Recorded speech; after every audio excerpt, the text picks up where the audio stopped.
ఈ కాలసర్ప దోషానికి అనేక ఆలయాలు ఉన్నాయి. ఇది స్పిరిచువల్గా అంటే భక్తి ప్రదాయకంగా తెలుసుకున్నటువంటి విషయం. ఈ కాలసర్ప దోషము అనేటప్పటికీ చాలామంది శాస్త్రజ్ఞులు కొంతమంది కొన్ని రకాలుగా చెప్తున్నారు, మరికొంతమంది మరొక రకంగా చెప్తున్నారు.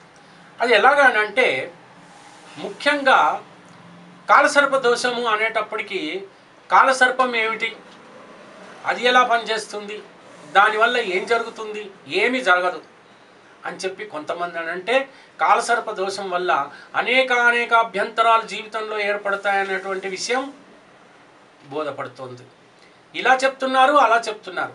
మీరు ప్రజలేమో అనేక రకాల కన్ఫ్యూజన్లో పడిపోతున్నారు, తికమక పడిపోతున్నారు.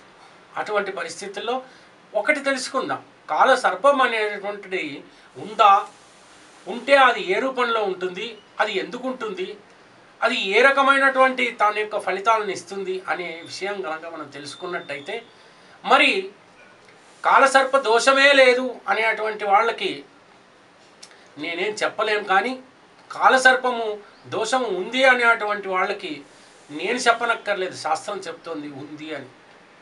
కాలసర్ప దోషంలో ఏం జరుగుతుంది, రాహువు కేతువు అనేటువంటి ఛాయాగ్రహాలు వాళ్ళ యొక్క పరిధిలో ఎంతవరకు వీలైతే అంతవరకు కొంత అభివృద్ధిని, కొంత అనేక రకాలైనటువంటి సమస్యల్ని సృష్టిస్తోంది అనేటువంటి విషయం తెలిసింది. కాలసర్ప దోషము అనేది ఎందుకంటాం మనం, కాలసర్ప దోషము అనేటప్పటికీ మిగతా గ్రహాలు ఉన్నాయే 7 గ్రహాలు, ఈ 7 గ్రహాలు కూడా కంప్లీట్గా బంధించబడి ఉంటాయి. అంటే రాశి చక్రంలో 12 భావాలు ఉన్నప్పుడు ఈ రాహువు కేతువు ఒకవైపు ఉన్నప్పుడు, రాహు కేతువుకి ఒకవైపునే ఈ గ్రహాలన్నీ ఉన్నప్పుడు, ఆ గ్రహాలన్నీ బంధించబడినప్పుడు వాళ్ళ యొక్క బలాన్ని కోల్పోయి అవి వాళ్ళ దశలో కానీ, అంతర్దశల్లో కానీ, విదశలో కానీ, సూక్ష్మ దశల్లో కానీ, ప్రాణదశల్లో కానీ వాళ్ళ యొక్క ఫలితాలను ఇవ్వలేని పరిస్థితి ఏర్పడుతుంది. ఎప్పుడైతే ఫలితాల్ని ఆ గ్రహాలు అందించలేవో మనిషి అనేక సమస్యలకు గురి అవుతూ ఉండడం కూడా మనం గమనిస్తున్నాం.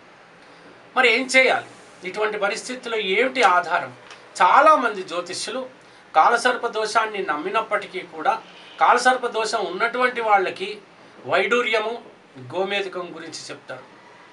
ఈ వైడూర్యము, గోమేధికము అనేటువంటిది రాహుకేతుల బలాన్ని పెంచుతుందే కానీ తగ్గించదు. గ్రహాలు శాంతించడము అనేది వివాస్పదం. ఎందుకనంటే గ్రహం ఏమిటి, శాంతించడం ఏమిటి? గ్రహం శాంతించదు. మన యొక్క శరీరంలో ఈ యొక్క రత్నాలు బలాన్ని ఎంతవరకు చేకూరుస్తాయి అంటే రెసిస్టెన్స్ పవర్, ఇమ్యూనిటీ పవర్ ఎంతవరకు క్రియేట్ చేస్తాయి అనేటువంటిది ముఖ్యం. ఎప్పుడైతే రాహుకేతువులు వాళ్ళ బలాన్ని పెంచుకుని మనకి అనేక దుష్ఫలితాలను ఇస్తున్నప్పుడు మళ్ళీ వైడూర్యము, గోమేధికము పెట్టినట్టయితే ఆ యొక్క సమస్యలు విఘ్నీకృతమై అనేక సమస్యలకి దారితీసి మనము డిప్రెషన్కి లోనయ్యేటువంటి పరిస్థితి ఏర్పడుతుంది. అటువంటి పరిస్థితుల్లో మనం ఏం చేయాలి, దాన్ని డీకోడ్ చేయాలి. అంటే వాళ్ళ యొక్క బలాన్ని బలహీనతగా మార్చాలి. అలా మార్చాలి అని అనుకున్నప్పుడు కొంతమంది ఏం చేస్తున్నారు, పగడాన్ని సూచిస్తున్నారు. అది కూడా సరైనటువంటి పద్ధతి కాదు. ఎందుకనంటే పగడం అందరికీ సరిపోదండి, పగడం కొందరికే సరిపోతుంది. అది కొంతమంది జీవితాల్లో శుభగ్రహం అయితే మరికొంతమంది జీవితాల్లో అశుభగ్రహం అవుతుంది. అంచేత కాలసర్ప దోషం ఉండి అది అశుభగ్రహమైనటువంటి పరిస్థితుల్లో పగడం పెట్టినట్టయితే ఇంకా సమస్యలు ఎదురై ఇంకా అనేక యాడ్ అవుతాయి, ఇంకా ఎక్కువ అవుతాయి. అటువంటి పరిస్థితుల్లో మనం అది పెట్టుకోవడానికి వీల్లేదు.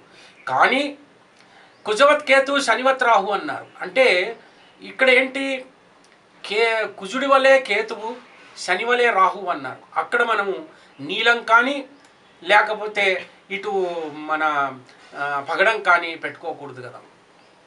మరి ఇంకా మిగిలినవేవి అయితే పచ్చ పెట్టాలి. పచ్చకి అంత శక్తి లేదు. ఈ రాహుని కానీ కేతువుని కానీ నిర్బంధించే శక్తి బుధుడికి లేదు, ఎందుకంటే నపుంసక గ్రహం కనుక. అదే గురువుకి వాటిని నిర్బంధించేటువంటి అవకాశం లేదు. ఎందుకనంటే రాహు ఎప్పుడైతే గురువుతో చేరితే గురువు చండాలం అయిపోయాడో, ఓహో గురువు రాహుని జయించలేకపోతున్నాడు కదా అని ఎప్పుడైతే అర్థమైందో అప్పుడు మనకి గురువుకు సంబంధించినటువంటి రత్నాన్ని కూడా పెట్టడానికి వీల్లేదు, బలహీనంగానే ఉంటుంది అని అర్థం అన్నమాట. మరి ఏం చేయాలి? ఏ రత్నాన్ని పెట్టాలి? ఏ రత్నం పెడితే మనం బయటపడతాం? అయితే కెంపు పెట్టాలి, లేకపోతే వజ్రం పెట్టాలి. కానీ వజ్రానికి అటు కెంపుకి అలాంటి పరిస్థితి లేదు. ఎందుకనంటే లేదా ముత్యం పెట్టాలి. ఈ ముత్యము అంటే చంద్రుడు, కెంపు అంటే సూర్యుడు. వీళ్ళిద్దరికీ గ్రహణాలు పడతాయంటే ఈ కాలసర్పం వల్లనే అని. అంటే ఈ కాలసర్ప దోషం అనేటువంటిది ఏదైతే ఉందో సూర్యుడికి చంద్రుడికి కూడా పట్టడం మనం చూస్తున్నాం. ఇటువంటి పరిస్థితుల్లో ఏ రత్నము మనకు పనిచేయనప్పుడు పరిహారంగా ఏం చేయాలి? మరి కాళహస్తి వెళ్ళాలా, లేకపోతే త్రియంబకేశ్వర్ వెళ్ళాలా, శివుడే దిక్కా అని కనుక ప్రశ్నించుకున్నట్టయితే మరి ఆ భక్తి ప్రదాయకమైనటువంటి ఆ దారి ఎంత దూరమో ఎంత కాలమో మనకు తెలియదు. మనకున్నటువంటి చిన్న ఆయుస్సులో అంత పెద్ద మొత్తంగా రోజులు గడిపి మనం పూజలు చేయటం అనేటువంటిది సాధ్యమేనా? కష్టం, చాలా కష్టం. కానీ మంత్రం అనేటువంటిది ప్రభావపూరితమైనదే, కానీ కష్టం. అది సాధించడం అతి కష్టం. అంచేత మనం ఏం చేయాలి? ఇక్కడ కూడా గరుడమణియే ఆధారం. గరుడమణి వల్ల కాలసర్ప దోషం కంప్లీట్గా అంటే పూర్తిగా కట్టుబడిపోతుంది. అందులో సందేహం మీకు అక్కర్లేదు.